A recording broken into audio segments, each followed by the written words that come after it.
Shalom, queridos, Deus abençoe a vida de vocês. Vamos aqui para 1 Coríntios capítulo 11, né? Que é o texto onde está os textos que normalmente são lidos na igreja nos dias de Santa Ceia, né? Porque eu também recebi do Senhor, né? Que na noite em que foi traído e por aí vai. Não vou falar muito sobre a Santa Ceia. Se você quiser saber sobre a visão que a gente tem sobre Santa Ceia, tem um vídeo no canal. Eu não lembro o título agora, mas acho que é alguma coisa a respeito de uma nova visão sobre a Santa Ceia, ou algo do tipo, tá bom? Mas o capítulo 11, ele vai dar início agora a uma nova sessão, né? Uma nova sessão que vai tratar agora basicamente sobre o culto público, tá? E ele vai ser basicamente dividido em três partes aí. Ele vai falar a respeito do uso de véu, né, pelas mulheres em público. Ele vai trabalhar também a confusão que estava a ceia do Senhor, né, a bagunça que estava a ceia do Senhor ali em Coríntios, e vai terminar falando a respeito dos dons carismáticos do Espírito Santo, tá? E como é que a gente deve utilizar esses dons em público, tá bem? Então nós vamos discutir a respeito disso, assunto polêmico para os dias de hoje, porque a maioria das pessoas hoje, infelizmente, pensam com um pensamento, se não por completo, parcialmente completo, de um socialismo. É uma visão mais socialista, uma visão mais moderna das coisas, né? E quando se diz moderna não significa que melhorou, né? A minha televisão é mais moderna, ok, sua televisão é melhor do que a antiga, mas quando se trata de cultura, quando se trata de sociedade, nem sempre modernidade significa melhoria. Às vezes modernidade significa retrocesso, tá? E nesse ponto eu acredito que a visão marxista, a visão socialista, ela é infelizmente uma visão retrógrada, tá? Que nos afasta da presença de Deus, tá bom? Bom, tá incluído aí também nessa sessão a questão do famoso capítulo do amor, né? Na Coríntios 13 ali. Mas Paulo, como sempre, ele vai começar a abordar um assunto. Ele é diplomático, então ele vai trazer primeiro um elogio, né? Lá no primeiro capítulo, versículo 4 e 5, ele fez a mesma coisa. E agora ele vai fazer, né? Agora eu louvo vocês porque se lembram de tudo que lhe disse, guardam as tradições. Passando um avião aqui em cima, tá? Então ele faz primeiro um elogio aí. Bom, e aí nós vamos ter que fazer três perguntas, porque como um texto lido por uma pessoa que vive no dia de hoje, muitas das vezes você vai achar que Paulo estava ali tratando de um chauvinismo masculino, né? Ou seja, um domínio masculino sobre a mulher que é inaceitável, né? Ou você pode dizer também que, não, mas as prescrições que Paulo fez lá, né, não são para os tempos de hoje, né? Só é para Coríntios lá no primeiro século, né? Que se a gente chamaria isso de relativismo cultural, ou incluindo também uma condição para o judeu, porque Paulo diz que a regra de cobrir a cabeça, né, se aplica somente na época ali de Coríntios, porque como é que funciona para o judeu hoje que usa o quipá, né? Se não pode cobrir a cabeça. Então são três perguntinhas aí que a gente vai tentar responder no decorrer do estudo, mas vamos começar falando a respeito do versículo 2, que diz: agora louvo vocês porque se lembram de tudo que eu lhes disse e guardaram as tradições da forma que eu transmiti, tá? Transmitir aí, o grego, a gente vai tentar lembrar sempre dessa palavra, é paradidome, tá? E tradições é paradoceis, tá vendo que essas palavras são relacionadas, tá? Então, nesse sentido, quando Paulo fala de tradições aqui, significa simplesmente aquilo que tem sido fiel e cuidadosamente transmitido por uma geração e automaticamente recebido pela geração seguinte, tá?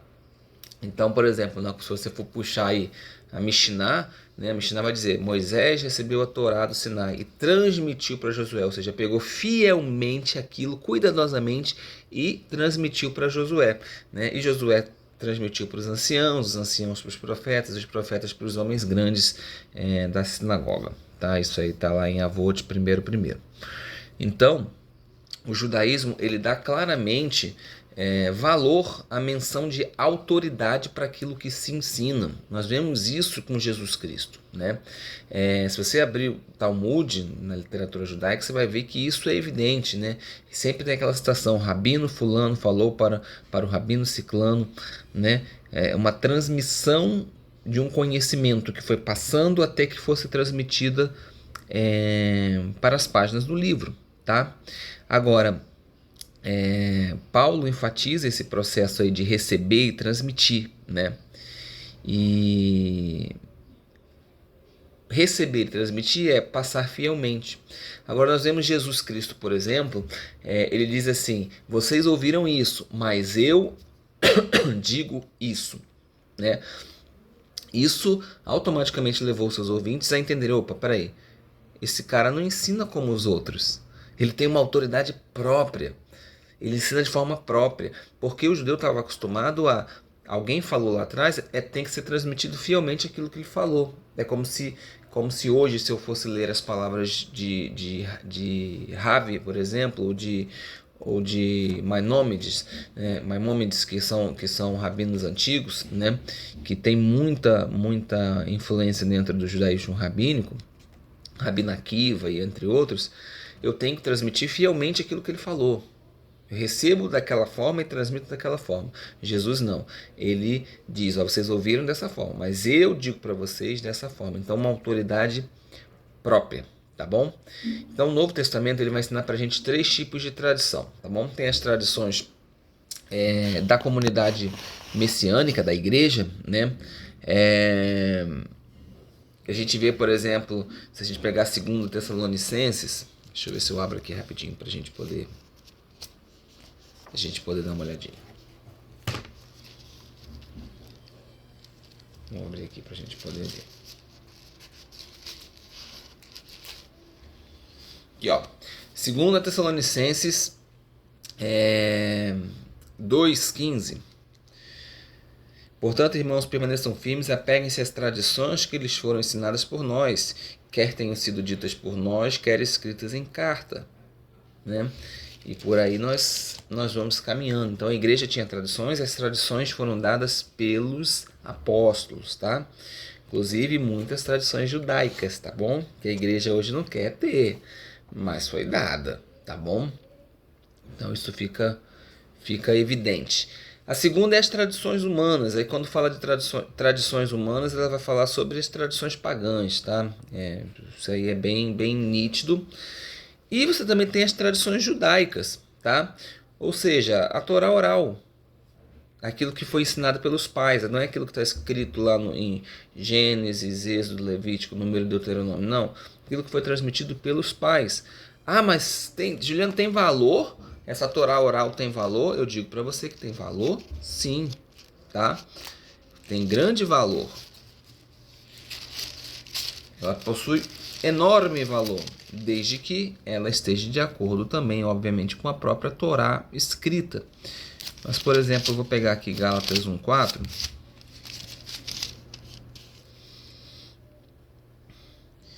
Que se entregou a si mesmo por nossos pecados, a fim de nos libertar perante o sistema mundial maligno, em obediência à vontade de Deus, nosso Pai. Perdão, li errado. Não, 14, gente. E, como pelo fato de ser mais zeloso das tradições ensinadas por meus antepassados que a maioria dos judeus da minha idade, progredi mais rapidamente que eles no judaísmo tradicional. Então, tá vendo? Paulo seguia as orientações. O próprio Jesus, gente. Jesus por 8 vezes, Mateus 15, versículo 2 ao versículo 6, você tem Mateus 7, 3-13, né? Você tem João 7:37, você vê Jesus falando sobre tradições. Por exemplo, a festa das luzes não tem na Torá. Hanukkah não tem na Torá, não tem na Torá, não está escrito na Torá, está escrito lá Oxe, me fugiu o livro agora, até é um apócrifo, né? Ou deuterocanômico, se você preferir. Macabeus, né? Está lá em Macabeus, mas Jesus estava no templo durante a festa, tá? Então Jesus seguia tradições boas, mas existiam também tradições ruins, tá bom?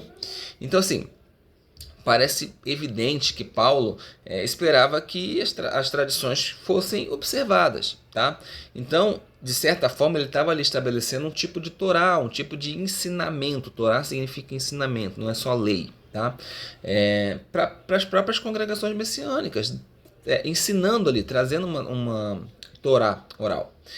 E ao mesmo tempo, ele esperava que o princípio norteador, ou seja, a direção, né, dessa Torá oral fosse confirmada pelo próprio Messias, né? E qual era a direção que se dava? Não era o legalismo, não era a obediência cega, era o amor, né? E isso é o que estava acontecendo, não estava acontecendo ali em Coríntios, onde, por exemplo, a ganância estava substituindo o amor. Por exemplo, na hora em que eles iam celebrar a Santa Ceia. O pessoal levava comida, cada um comia o seu separadinho. Então o cara que podia levar um frango comia um frango, e o cara que só tinha um pedacinho de pão comia um pedacinho de pão. É isso que está sendo debatido aqui. Então, as tradições precisam ser analisadas no contexto da palavra de Deus.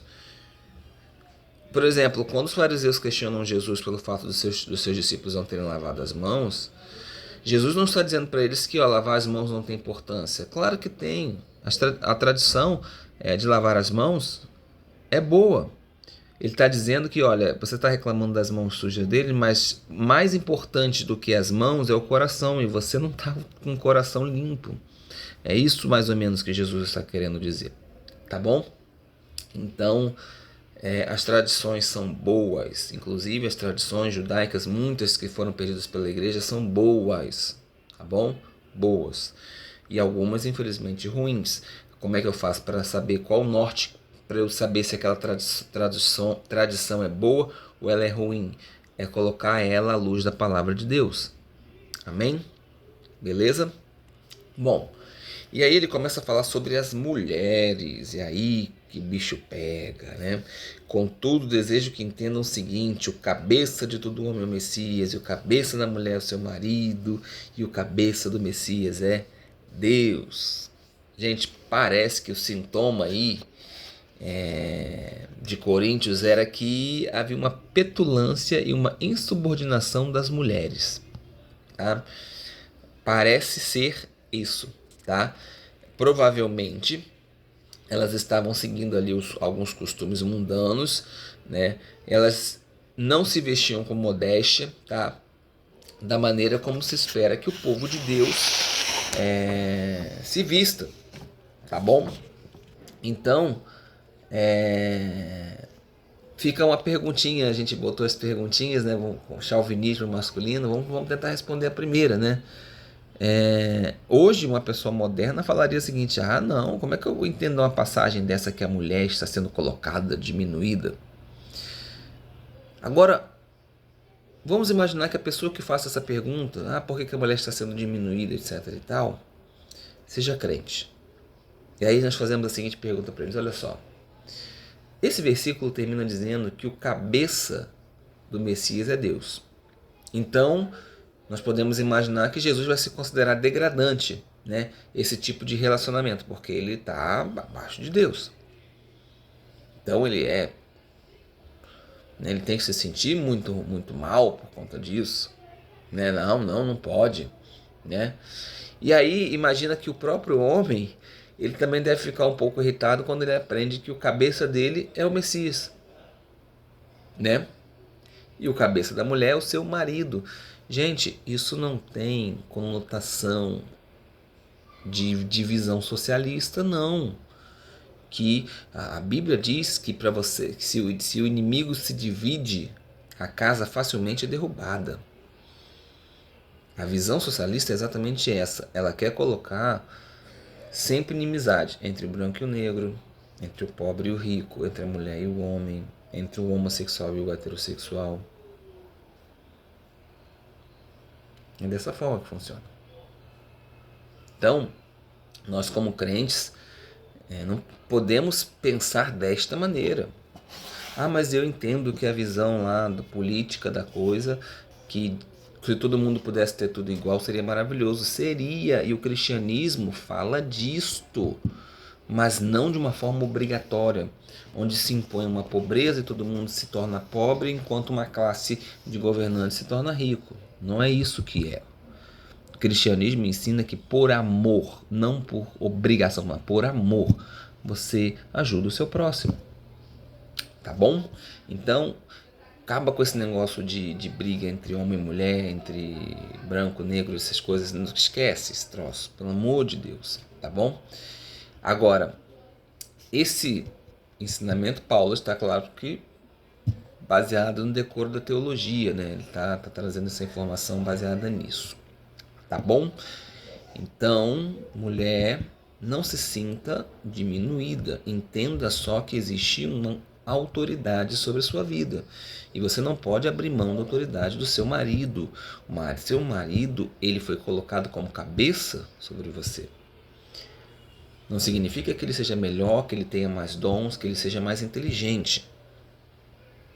Significa que ele foi autoridade dada por Deus. Então você precisa respeitar essa autoridade. E homem, eu sempre falo isso, não usem esse versículo para se tornarem ditadores, porque não é para isso que esse versículo está aqui. Esse versículo está aqui para que você honre a sua mulher como Cristo amou, ame a sua mulher como Cristo amou a igreja. É pesado, é difícil. Honre como o vaso mais frágil. Cuide da sua mulher. Com todo o amor, carinho que ela merece. E com todo o respeito. Tá? Não trate ela como alguém inferior. Não se trata disso. Nós vamos discutir isso aqui mais à frente, que é um equilíbrio. Porque Deus criou o homem, né? E a mulher foi criada por causa do homem. O texto está aqui bem escrito, acho que a gente não vai ter dificuldade nenhuma de entender isso. E depois o homem nasce da mulher. Ou seja, a mulher dependeu do homem para nascer. E hoje o homem depende da mulher para nascer. Então há um equilíbrio nessa balança, tá bom? Então não vamos inferiorizar ninguém, mas vamos entender que existe sim uma hierarquia. Bom, aí ele começa com um outro versículo 4, né? Todo homem que ora ou profetiza com alguma coisa sobre a cabeça. Aí a tradução atrapalha um pouco a gente aqui, tá bom? Porque quando ele fala sobre alguma coisa sobre a cabeça, ele não está falando de um chapéu, ele não está falando de um kippah, apesar de que na época não tinha um kippah, né? Ele está falando de um véu, tá bom? Ele está falando de um véu, ele não está falando de um chapéu. Quem usava véu? As mulheres.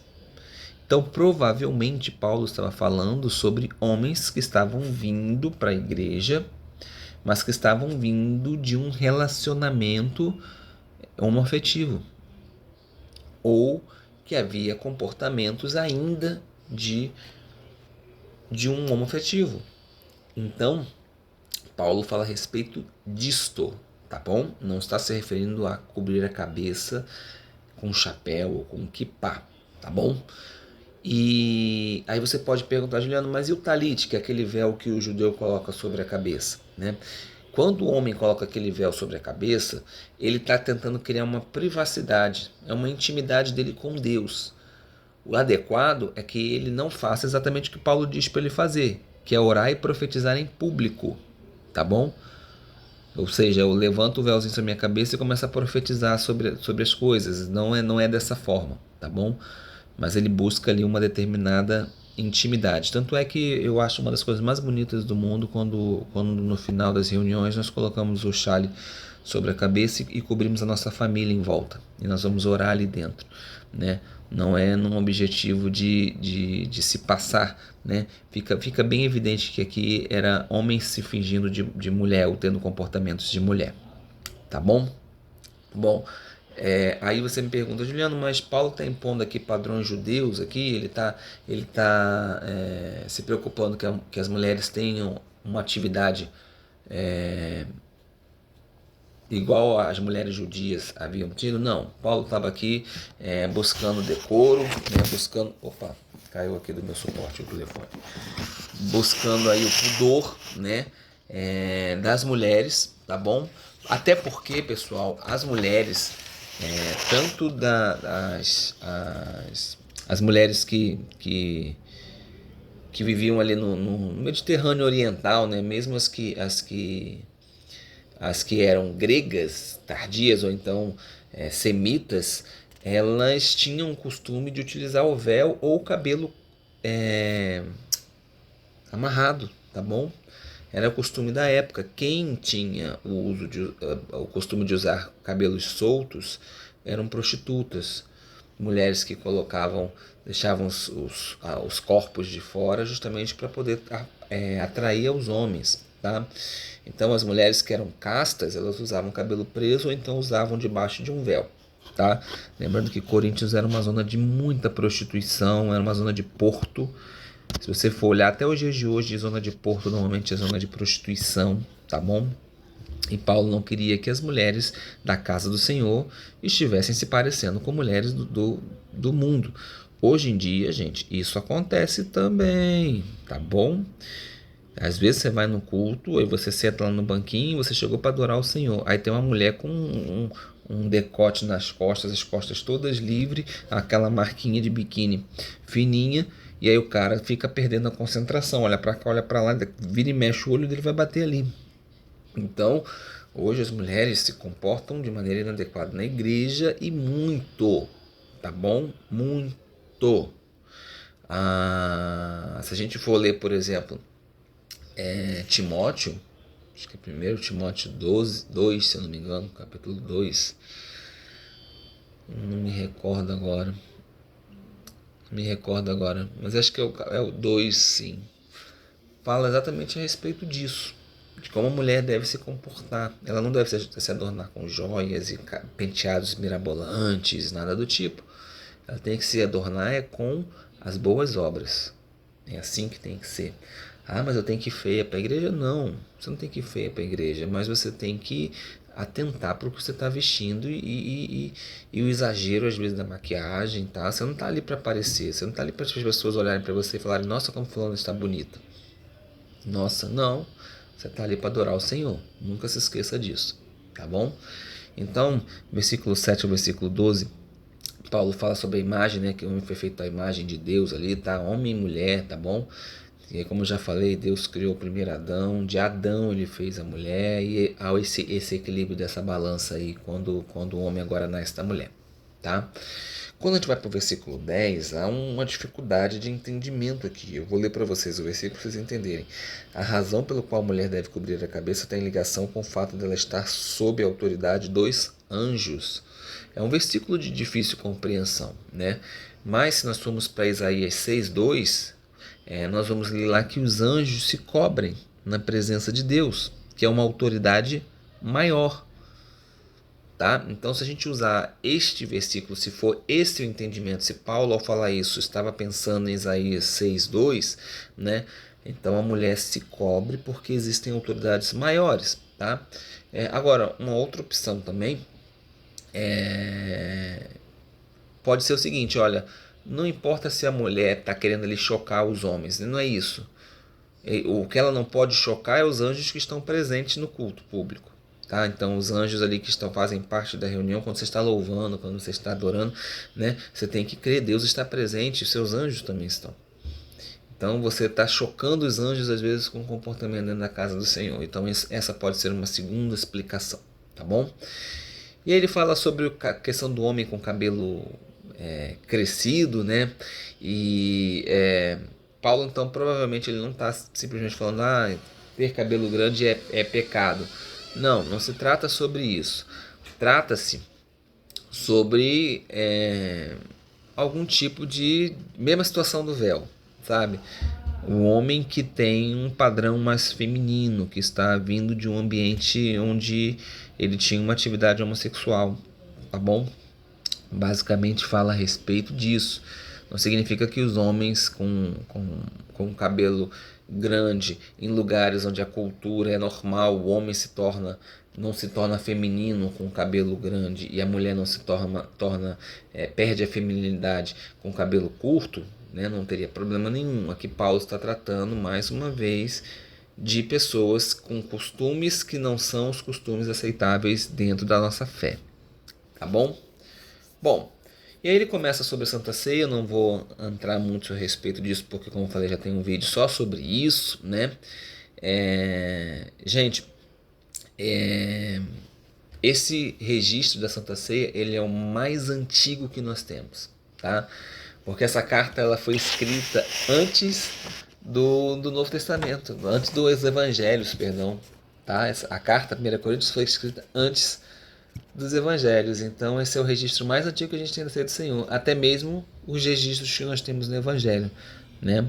Então, vamos voltar sobre, lembra que eu comecei lá falando sobre paradidome, né, que pode ser transmitir, e paradonese, que pode ser paradonese, acho que já esqueci, que pode ser tradução. Só que paradidome também pode ser traído. O grego aqui tem um jogo de palavras, tá? Então, quando ele diz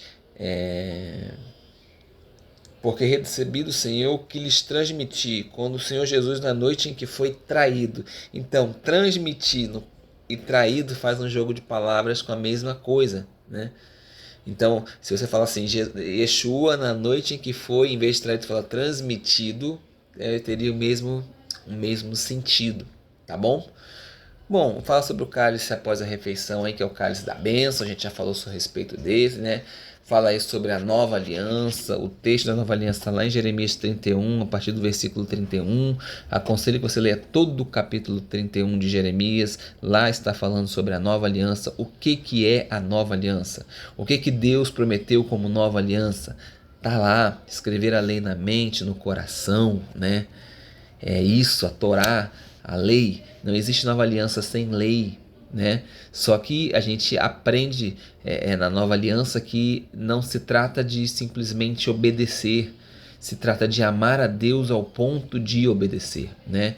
E entender que por mais que você obedeça tudo que você puder obedecer, a salvação não está presente fora de Jesus Cristo. É Jesus que nos salva.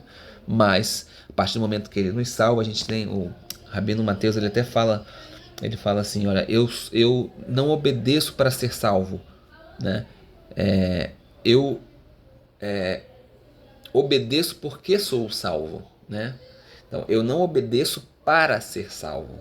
É por eu ser salvo que eu obedeço, tá? Então, essa situação, tá?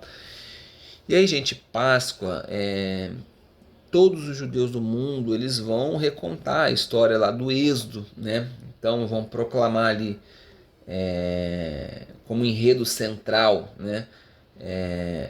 O Êxodo, e é algo que mostra a identidade do povo judaico, de como ela é fundamentada, tá?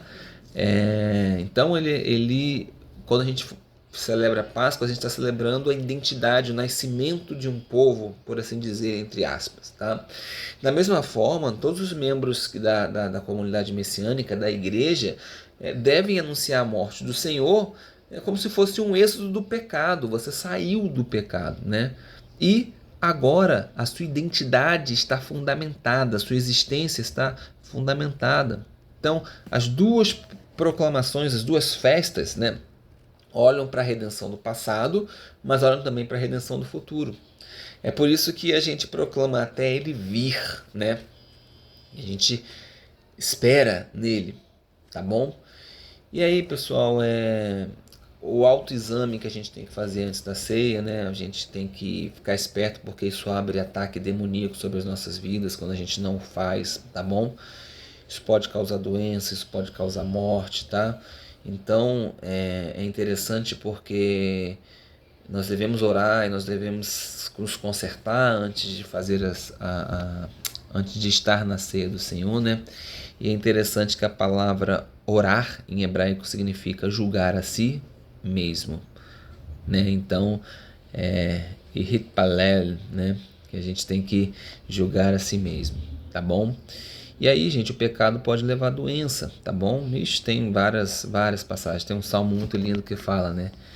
Que os ossos chegam a doer, né? Por conta disso, tá? Então, o pecado pode gerar doença. É mais ou menos o que se fala hoje na psicologia, né? Ou na psiquiatria.